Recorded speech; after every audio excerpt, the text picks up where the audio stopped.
Up next, the story of a desolate yet comforting 80s classic that still enlightens and entrances the masses. By a band that was equal parts new wave and classic rock from a producer that has been called the GOAT of the 80s. This song has always been a mystery.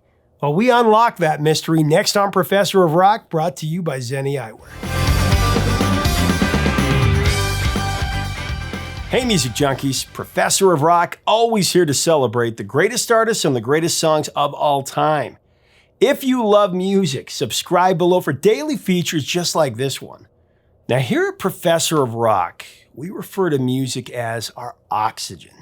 Music is just as essential to our health and survival as the air that we breathe, especially during these challenging times. I mean, the power of music, it soothes us, it energizes, fortifies, inspires, and it heals us.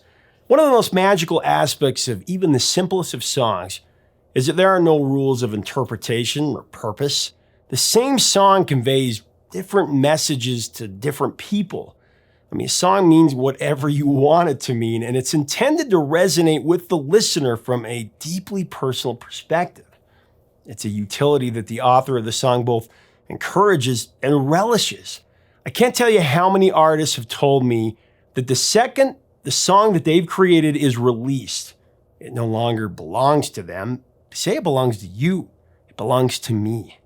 Such was the case with the late Ric Ocasek, the co-lead singer and principal lyricist for the Hall of Fame rock group, the Cars, when he wrote the plaintive, desolate, yet comforting treasure, Drive.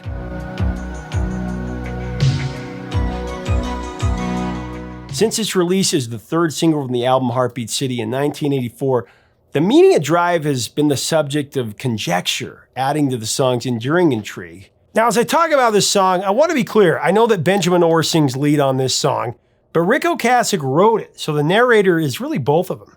Orr as the voice, Ocasek as the lyricist.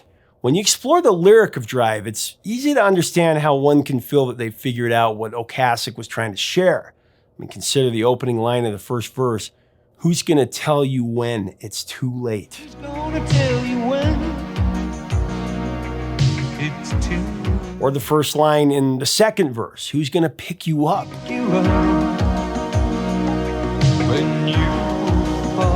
From just those two lines, one could certainly construe that Drive is about the narrator's concern for a friend that hangs out in bars until last call, waiting to be picked up by a stranger. Then ponder the words in the third verse, though. Who's gonna hold you down when you shake? Who's gonna come around when you break?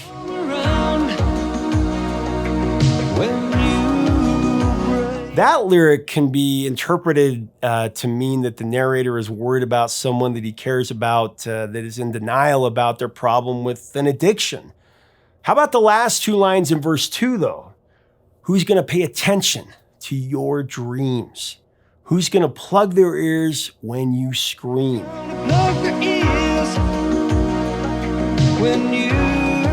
Couldn't that be the narrator's attempt to get his loved one to realize that they need help or that they need him because he will take care of them? Of course, it's sung from a man's perspective, but there is an unsubstantiated story circulating about Drive that it's about a girl Ocasek met at a party who was, I guess, preparing to leave the party with a guy that had been drinking really heavily in no condition to be behind the wheel.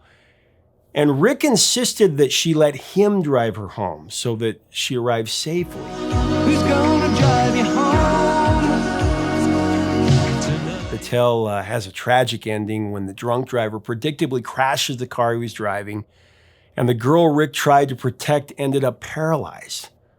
Only Ocasek knew for sure what the song really meant, or if it actually has only one single meaning. In an interview from the 80s, Ric stated that his songwriting can be inspired by real people or experiences, but it wasn't his practice to consciously write about songs about a specific person. Ric added that there is a lot of fiction in his songs, and he speculated that he may be hiding behind his lyrics to some degree in an effort to escape reality. Honestly, I think Drive can mean whatever you want it to mean, like I said. There are no limits to its emotional reach.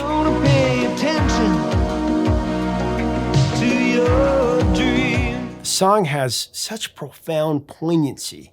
I believe Rick would have been gratified by the fact that his song moved you and is an important soundtrack in your life. You know, Ric Ocasek is just such a gifted lyricist. In this song, it's almost as if he's wrapped a riddle into a mystery, and it's kept us guessing for decades now, at least I have.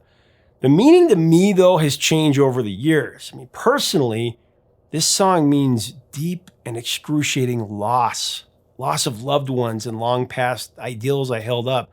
That's why it's a defining song of the 80s for me. You can't go wrong thinking. When I heard it as a kid, it was entirely different. It was like a great slow song by the Cars. But now, decades later, as an adult, after so many experiences, years of living, it's the loss of the innocence of that glorious decade, the 80s. The people, the feelings, the purity of inculpability, the loss of being completely carefree, and yet it has a magical hook that can pull me back into that peaceful nostalgia, if only for a mere few seconds. It still moves me to a state of blissful euphoria.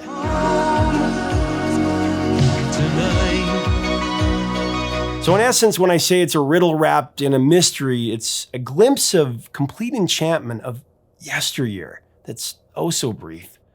It's wrapped in this pining, deep yearning to return to that memory forever, knowing that the song will end and knowing that I can't go home again. But what a feeling and what a song that no matter how short can remind me of such wonder.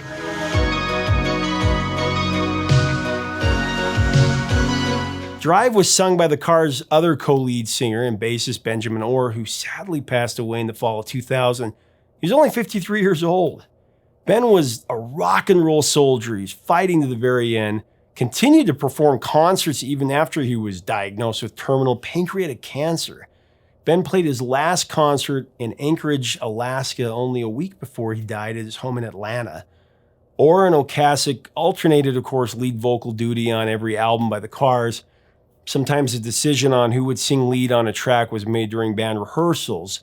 When the group began working on the recording of Drive, Rick felt the song needed what he called a good voice. And although Rick wrote the song, he wanted Ben to sing it. Ocasek clearly had the best instincts for his composition because Ben Orr gave what many call his signature vocal on Drive, even though these songs might beg to differ. I like the night, baby. She said, I guess I'm just what I needed. I needed someone. Ben's solemn performance on Drive it's warm-hearted and altruistic. You feel so much TLC in the way that he expresses the song's melancholic compassion. Benjamin Orr is one of my favorite rock vocalists ever. He was just so expressive with his words, and it just seemed effortless.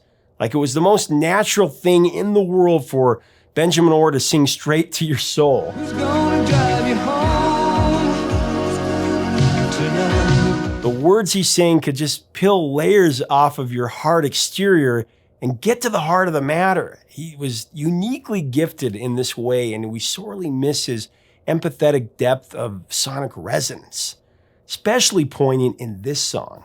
In addition to Benjamin Orr's incandescence, Drive is a shining achievement for Cars keyboardist Greg Hawkes. Hawkes programmed and executed the perfect synthesizer track on Drive, layered with a delicate, bittersweet luster. The Heartbeat City album was produced by music monarch Robert John Mutt Lange. Here's an interesting nugget about Mutt and Heartbeat City. Lange had made a commitment to the Cars and Elektra Records to produce Heartbeat City, and coincidentally, Def Leppard was planning on going into the studio during that same time. I believe it was late 83. They were going to start working on their follow-up to Pyromania, originally titled Animal Instinct and later changed to Hysteria. Mutt had to tell Def Leppard that he would be unable to work on their new record. Then, of course, Def Leppard began having their infamous delays that postponed the recording sessions for Animal Instinct / Hysteria. And by the time the band was finally ready, Mutt was able to produce their record after all. We all know the massive result of that collaboration. We've talked about it before. We'll definitely talk about it again. With all the great material that the Cars had in the can and Mutt Lange on board to produce, of course, no surprise that Heartbeat City was the pinnacle of the Cars' success. Sold nearly 5 million units. The first 4 singles of Heartbeat City were top 20 hits, and Drive ended up as the Cars' highest charting single ever, rising to number 3 on the Billboard Hot 100 in 1984, number 4 in Germany, number 6 in Canada, number 5 in the UK on the first round. It actually re-entered the UK singles chart after the song's prominent use during a big screen montage and TV exposure at Live Aid. It rose even higher from there, number 4. It's just one of those special songs that, like I said before, it helped define the 80s as perhaps the most creative and eclectic time in music history. The music video for Drive was directed by actor Timothy Hutton, who won the Best Supporting Actor Oscar for his performance in the 1980 picture Ordinary People, directed by, of course, Robert Redford. Timothy Hutton, who was a music aficionado and a huge fan of the Cars, was interested in directing music videos, and he loved Drive. He was living next door to the Cars' then manager, Elliot Roberts, who introduced the song to Hutton before Heartbeat City was officially released.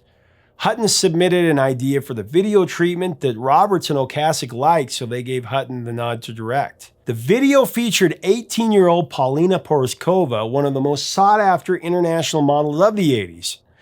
Ocasek was smitten by Paulina, who wouldn't be, and the two quickly became a couple that evolved into a marriage that lasted 28 years.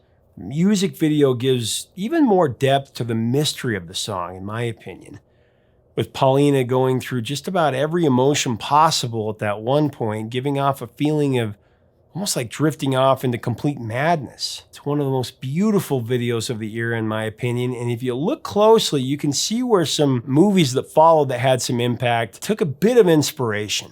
One of the most notable remakes of Drive was the version by Nikki Sixx from Motley Crue's side band 6am in 2014.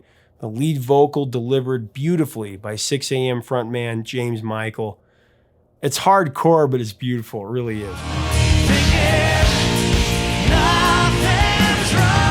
The week that Drive spent its third and final week at its peak of number 3, the 2 songs ahead of it were Let's Go Crazy by Prince at number 2, which had just come off 2 weeks at the top, and I Just Called to Say I Love You by Stevie Wonder was at number 1 for the first of 3 weeks. That's why not. Do we look like the kind of store that sells I Just Called to Say I Love You? Go to the mall. What's your problem? Do you even know your daughter? There's no way she likes that song. Oh, is she in a coma? Can we swap places for just 1 week? Stevie Wonder and the Cars, just 1 week. Even though we technically can't, we transmit our gratitude and respect to the incredible Ric Ocasek and Benjamin Orr, who are undoubtedly still making really cool music together in rock and roll heaven. Ric, thanks for writing such a beautiful song, and Benjamin, thanks for lending your amazing voice and the rest of this legendary band.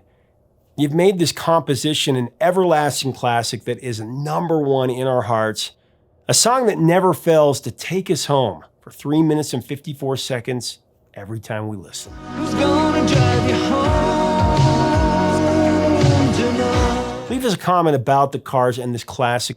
What does this song mean to you? Now make sure to click on the link to design your own pair of Zenni glasses. If this content resonates with you, welcome you to join our community by subscribing below. To get this song and other Cars classic songs, click on our Amazon links to get more videos, go behind the scenes, and support our mission of honoring the rock and roll era. Check us out on Patreon. Until next time, 3 chords and the truth, my friends. Stay safe.